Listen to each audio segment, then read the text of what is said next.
نیک اعمال اختیار کرنے کا اور اچھے اچھے کام کرنے کا دنیا میں تیسرا فائدہ یہ ہے کہ اللہ تعالیٰ فرشتوں کو حکم دیتے ہیں کہ ان کا دل مضبوط رکھیں اور ان کا دل قوی رکھیں،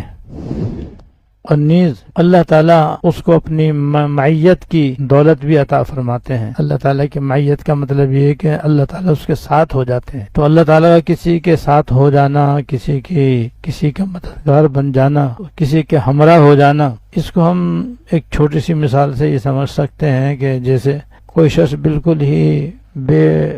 یار و مددگار ہو،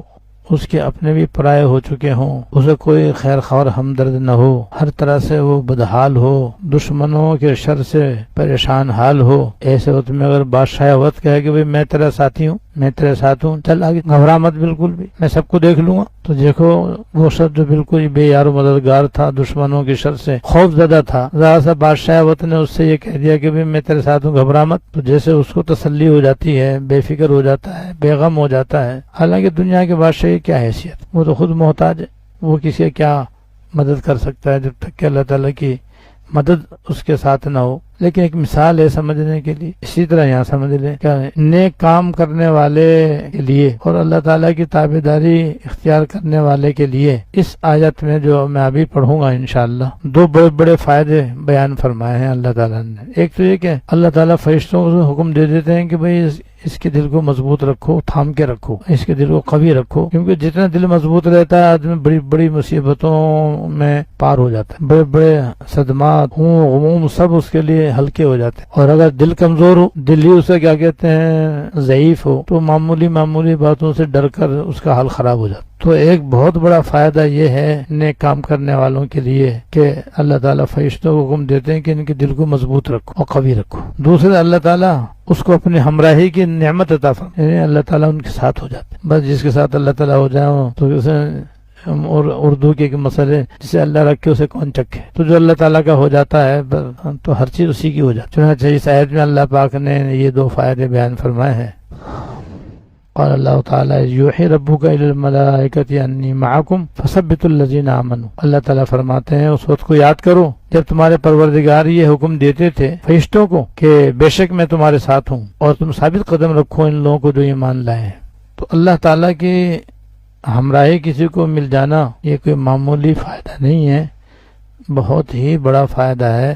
یوں سمجھو ہر مشکل حل ہے پھر اس کی، جیسے کہ اللہ تعالیٰ اس کے ساتھ ہیں اور اس کے مددگار ہیں، اور پھر ساتھ ساتھ اللہ تعالیٰ اپنے فضل سے بذریعہ اپنے ملائکہ اس کے دل کو قوی اور مضبوط بھی رکھتے ہیں، جس کا نتیجہ یہ ہے کہ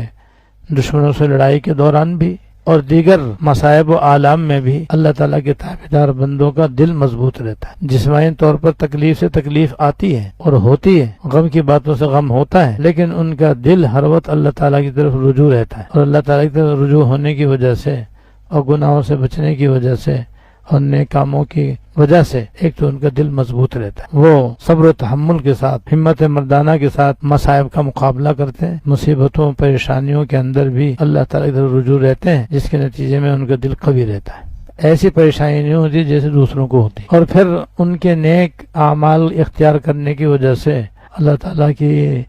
مدد ان کے شامل حال رہتی ہے۔ اور یہ دو فائدے بھائی کسی کمزور سے کمزور انسان کو بھی حاصل ہوں تو وہ تو فتح یاب ہے، اور نہیں تو بڑے سے بڑے طاقتور کو بھی اگر اللہ تعالیٰ کی معیت حاصل نہ ہو اور ملائکہ کی جانب سے ان کے دل کو تقویت نہ ہو تو وہ بھی صفر ہے۔ ہمارے زمانے میں اللہ پاک نے دیکھو اس کی مثالیں دکھلا دی۔ افغانستان جو دنیا میں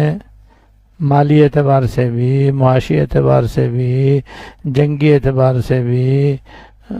ہر لحاظ سے سب سے زیادہ کمزور ملک تھا۔ پہلے برطانیہ نے اس کے اوپر حملہ کیا اور اسے فتح کرنے کی کوشش کی، جبکہ جس زمانے میں اس نے اس کو فتح کرنے کی کوشش کی وہ دنیا کی سپر طاقت تھی، اس کے ٹکڑے ٹکڑے ہو گئے، یہ ویسے کے ویسے آزاد رہے۔ پھر روس کو سوچی کہ میں کسی طریقے سے افغانستان پہ قبضہ کر لوں اور وہاں سے پاکستان کی بلوچستان پہ قبضہ کر کے میں گرم سمندر تک اپنا قبضہ کر لوں۔ اس نے افغانستان پہ حملہ کیا اور 10-12 سال اس اس نے وہاں پر سر توڑ کوشش کی، آخر خود ہی پارا پارا ہو گیا، حالانکہ دنیا کی سپر طاقت کہلاتا تھا۔ پھر اس کے بعد امریکہ کو جوش اٹھا اور اس نے نہ صرف اکیلے بلکہ 20-22 ملکوں کو اپنے ساتھ ملا کر اس انتہائی کمزور ملک پر حملہ کیا، اور حملہ کر کے یہ دعویٰ کیا کہ 1 مہینے میں ہم یہ امن و امان قائم کر دیں گے۔ 20 سال کے بعد بھی اس کو کچھ حاصل نہیں، آخر کار دم دبا کر بھاگنا پڑا، اور ایسی ذلت کے ساتھ یہاں سے گیا، اور دنیا میں ایسی اس کی ذلت اور رسوائی ہوئی کہ شاید کسی اور کی نہ ہوئی ہو۔ وجہ کیا ہے کہ اللہ تعالیٰ کی مدد طالبان کے ساتھ تھی، یہ اللہ کے راستے میں جہاد کر رہے تھے، اللہ کے دین کے خاطر، اسلام کے خاطر اور اسلامی حکومت کی بحالی کے خاطر یہ اللہ کے راستے میں نکلے ہوئے تھے۔